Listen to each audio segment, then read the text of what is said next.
Hello and welcome to The Hero Spouse. I'm Kendra Ruth, here to answer one of your questions about marriage and midlife crisis.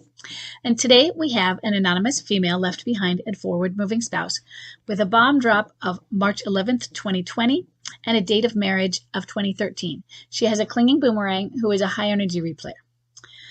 She says, my ex-husband seems stuck in escape and avoid.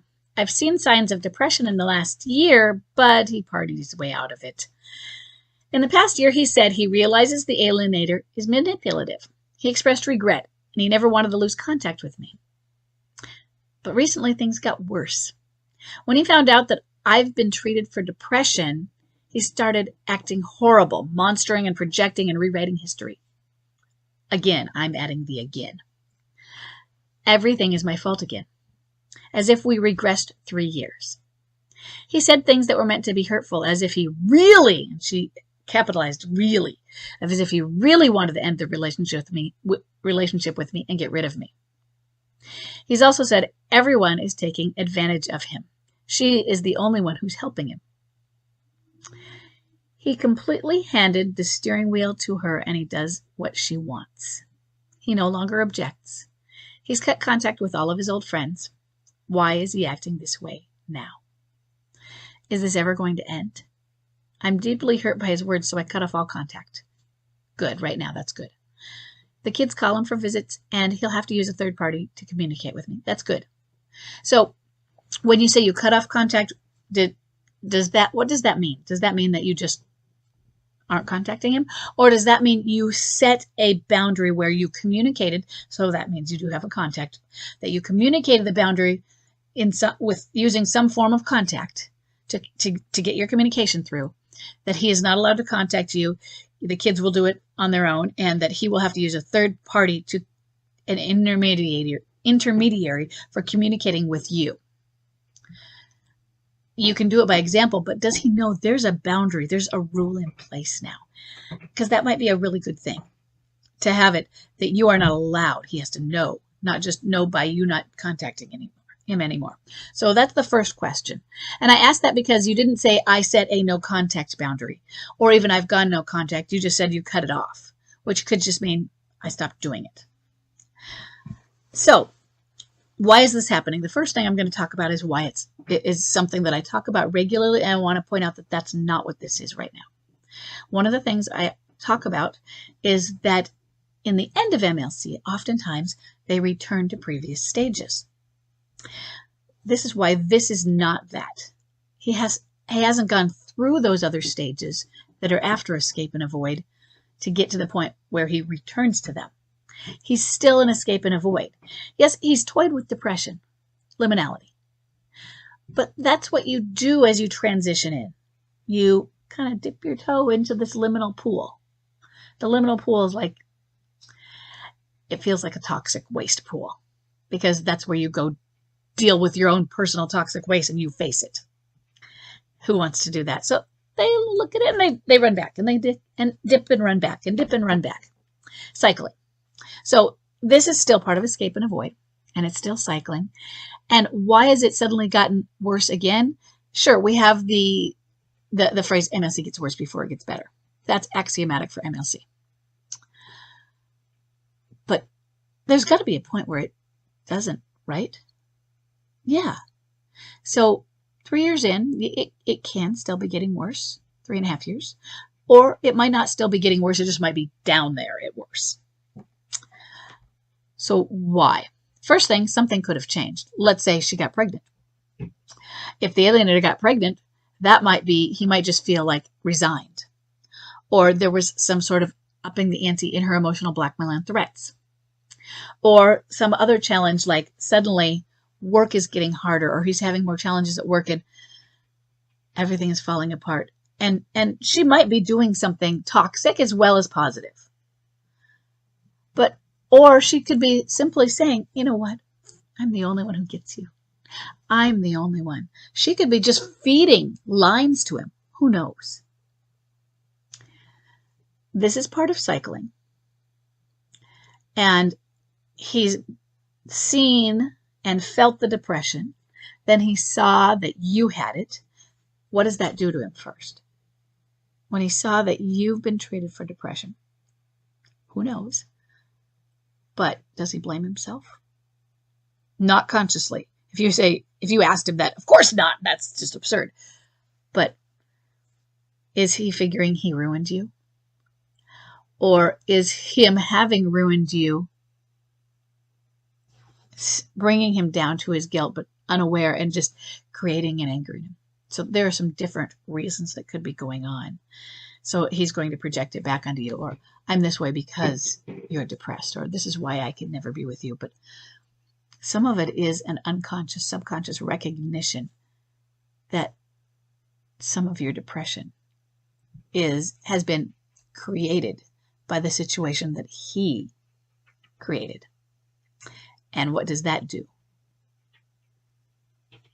And then he's not ready to fix it yet, meaning he doesn't have the capacity yet. He hasn't gone through and figured out his own stuff. And so there's more to run from. That's the problem. And this is one of the reasons MLC gets worse before it gets better. We create even more to run from.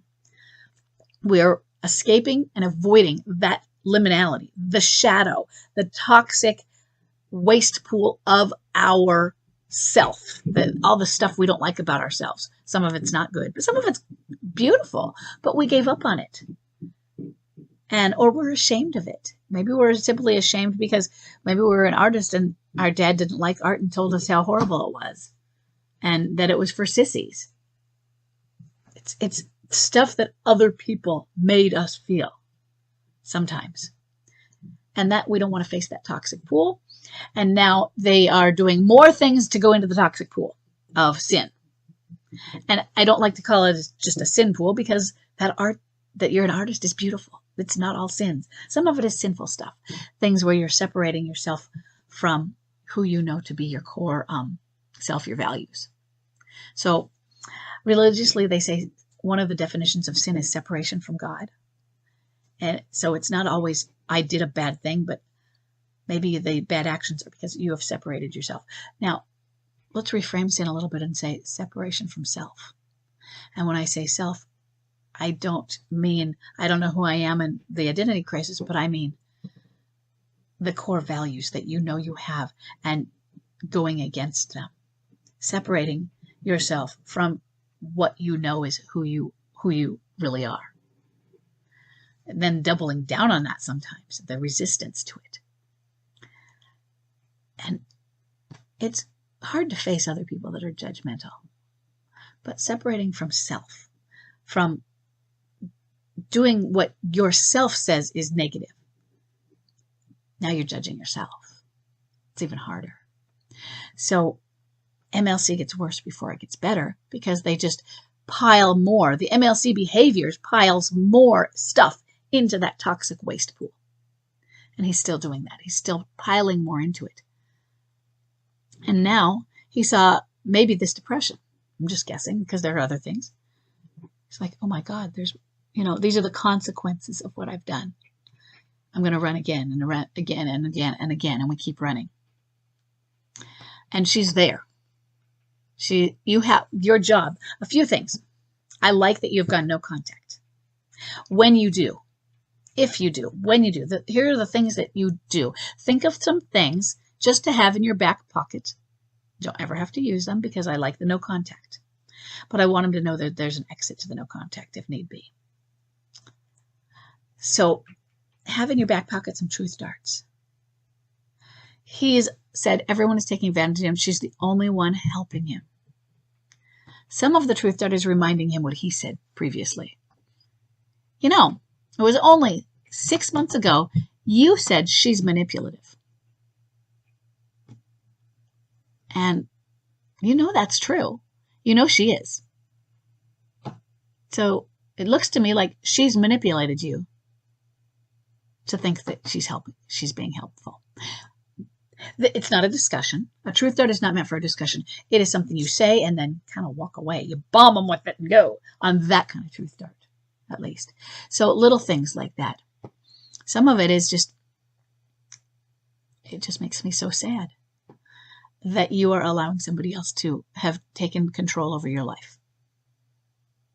And you can even say again, it makes me so sad because I know that's not what's going to make you happy. And that's a truth dart also.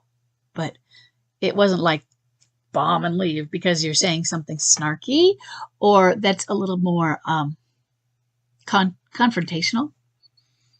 That one that I just did, though, had the underlying tone of the empathy in it. It makes me so sad. And then you really show that you've chosen for your life to be controlled by somebody else, because I know that is not what's going to bring you joy. And I chose the word joy instead of happiness because I like joy better. So right now, you're doing the right thing. Why is he doing this? Because it's midlife crisis. And it still gets worse before it gets better. And sometimes, me too, I question it as well. When you're 3.5 years in, and it's like, wait a second, things weren't getting better, but they weren't getting worse for a while. He was starting to show some of these signs. He wasn't in the depression, in liminality yet, but he was approaching. That's a scary place. They approach it and run back. Approach it and run back because it is scary. So you're still in the phase of it's getting worse, and I want him to feel cut off. I would like seeds to be planted on some of those. It's too bad you're doing this, but more important, that no contact, and you've got to do it as strict as you can. Now, if you're standing for anybody out there, or if you just want to be co-parenting, do you maintain no contact forever? How does that work? You don't ever reconcile if that's the case, which is why I do say, even on a no contact, maybe after 6 months, send them a note and say, hey, just checking in on you. Wondered how you're doing. Now that is, if you may have had contact in 6 months. And it could have just because you saw them in court. It could have been grapevine. This is if you really don't have any of that. Check in. It's a check-in. Maybe you have an excuse because it's their birthday or Christmas. And maybe you don't, and then your excuse is, I just wanted to check how you're doing. I've been a little worried about you. Make it very neutral, but just checking. And they don't have to say a damn thing. You send it, and it's off to the universe. Why is he doing this? Because he's created more sin. He's created more and more and more, and they're just piling up. And the weight of that is just pulling him toward more escape, more escape, more escape. And alienators are great with escape and avoid because it's you. And from their perspective, they're escaping, and they're escaping to the alienator. The alienators are they don't get it. They don't know the toxicity of this all. All they know is that they're winning. Okay? Sorry. I hope this is helpful, and I will see everybody in the next